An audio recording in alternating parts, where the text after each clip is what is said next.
The spirit of 1968, the spirit of rejection and revolt, was international. It had already been brewing for a few years in Italy, where there were violent student clashes with police starting in 1967. Italy also saw national strikes, and it saw Red Brigade terrorist bombings starting in the early 1970s that culminated in 1979 with the terrorist abduction and murder of Italy's Prime Minister, Aldo Moro. The main artistic response in Italy was known as arte povera, poor art. Its political side is most clearly seen in the work of Michelangelo Pistoletto, whose piece, Vietnam, from 1965, uses a mirror in a provocative way. By inscribing the viewer's reflection among demonstrators, who may be pro-war but are probably anti-war, it obliges the viewer to take a position, not to just be a neutral observer, the way people usually are who are in museums. In Pistoletto's Venus of the Rags from 1967, you see a reproduction of the Venus of Cnidus, known through a Roman copy of a Hellenistic work of about 330 BCE, before the Common Era, by the famous Greek sculptor Praxiteles. The original statue shows Venus discarding her robes as she prepares for a ritual bath that restores her purity. But this Venus faces a mound of fashion items, of clothes marketed to be out of style next year in order to push profits, clothes already conceived as rags before they were even made. On the one hand, Pistoletto's piece presents a confrontation between the European world of ancient traditions and the modern experience of consumer capitalism imposed on Europe by the United States through the Marshall Plan. On the other hand, Pistoletto is making fun of the Venus too. She's finally been brought down from Mount Olympus, so to speak, where she confronts the reality of contemporary society, and, in a sense, is shown to be just another part of it, not necessarily superior. She confronts the real world the same way viewers do in Pistoletto's Vietnam. Other arte povera artists explored nature in ways that, when you think about it, recall the mysticism and shamanism we saw with such predecessors as Joseph Beuys and Piero Manzoni. Here's an explanation from Germano Celant, the curator who coined the term arte povera. The artist, quote, mixes himself with the environment, camouflages himself, ... draws from the substance of the natural event, that of the growth of a plant, the chemical reaction of a mineral, ... the fall of a weight, unquote. With this in mind, you can appreciate Janis Cornelis's 1967 piece, Untitled, which features a live and very colorful macaw perched in front of a dull, monochrome painting, or his 1969 Untitled piece, sometimes called Horses, in which 11 live horses occupied the Galleria Latico in Rome. In these works, viewers confront the real world. The arte povera sculptor Mario Merz started making igloos in 1968. He made them in modern materials such as steel and glass, the local materials on hand, to suggest how modern people are more like ancient nomads than they realize. Merz used his igloos to point to what he regarded as the nomadic nature of the contemporary artist and of people today in general. In Italy, people were migrating in large numbers from the south to the north, largely because of the ineffective government in addressing the needs of the poor. Many also left Italy for Central and Northern Europe. And we know that people in our time often move on average every 5 years because of job transfers or to look for work. Often, Merz's igloos include numbers in neon in the Fibonacci series: 1, 1, 2, 3, 5, 8, 13, 21, etc. Each number is a sum of the previous two. This is a natural series that structures the growth of many plants, shells, and the like, and is the basis of the proportions of what designers call the golden section. So the numbers relate to nature every bit as much as other more obvious elements, like the tree you see here. Merz aimed to show the connection between nature and modern life. In France, artists were more obviously revolutionary.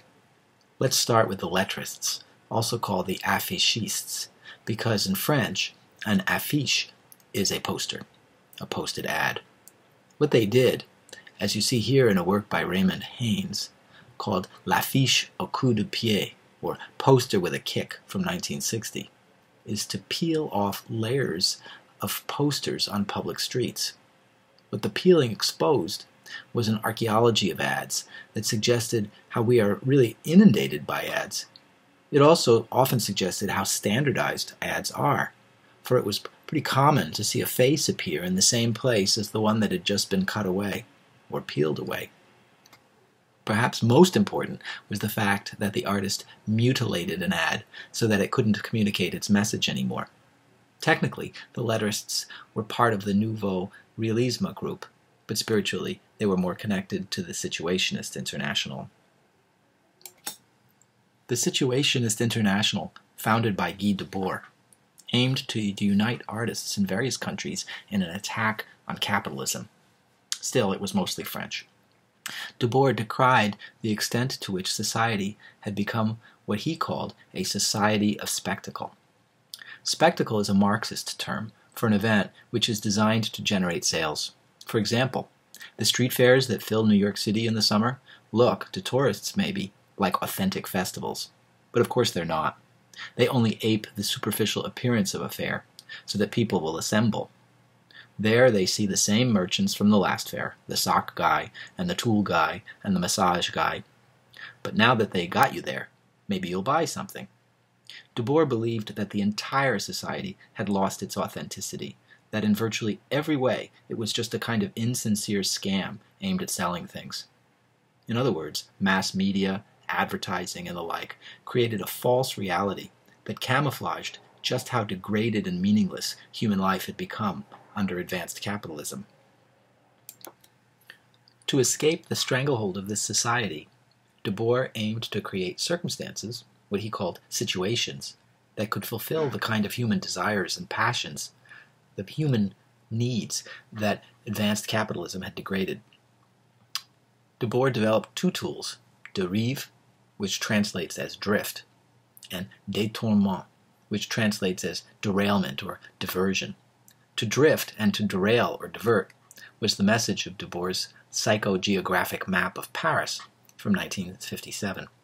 In it, the neighborhoods, each with their own distinct emotional feeling, are separated visually, cut apart. Arrows suggest the main passages of pedestrian movement between these neighborhoods. By recreating the traditional map according to what he called psychogeography, Debord invites you to challenge orthodoxies, to explore and define the city on your own, according to your own psychology. What forces might prompt your drift through the city? There's always the one Debord cites on his map, les passions de l'amour, the passions of love. Led by the passions of love, you will drift rather than follow the prescribed routes that the political and corporate leaders want you to follow. By drifting, you discover your own way, and you discover a reality of the city that the dominating elites prefer to ignore. This, you'll remember, recalls the Surrealists. André Breton's 1928 novel, Nadia, represented here by some drawings Breton claimed were by Nadia, was a story of a man obsessed with her. Breton called this obsession l'amour fou, or mad love, and it led his autobiographical character to wander through Paris and see it in new and startling ways. This idea of drift also relates to surrealist ethnography, of wandering off the beaten path, as suggested here by the startling 1929 photograph by Jacques-André Boiffard of an abattoir in the Parisian meatpacking district, and by Brassai's photos of graffiti from the early 1930s. Drift is one thing, derailment another. Asger Jorn's situationist work derails traditions in a series of works he called modifications. In thrift stores, Jorn found paintings whose traditional subject matter and style endorsed the reigning orthodoxies of behavior and taste, middle-class proprieties like pretty landscapes and portraits. Then he derailed their power and authority by modifying them, basically vandalizing them with images that were disrespectful and marks that were jarring stylistically. Here's his Canard Inquietant from 1959, which translates as the disturbing duck, one of my favorite paintings in the course. And here's his Avant-Garde Doesn't Give Up from 1962. Of course, you'll see the precedent for Jorn's work right away, Duchamp's LHOOQ. After 1962, Debord came to the conclusion that art could not undermine the society of the spectacle. He determined instead that art was part of that spectacle. So he stopped making it and began engaging in more direct political action. In 1967, he wrote Society of the Spectacle, one of the classic books that college students carried around with them for a generation. And a year later, he participated in the massive national strikes and riots of workers and students that brought down the French government in May 1968.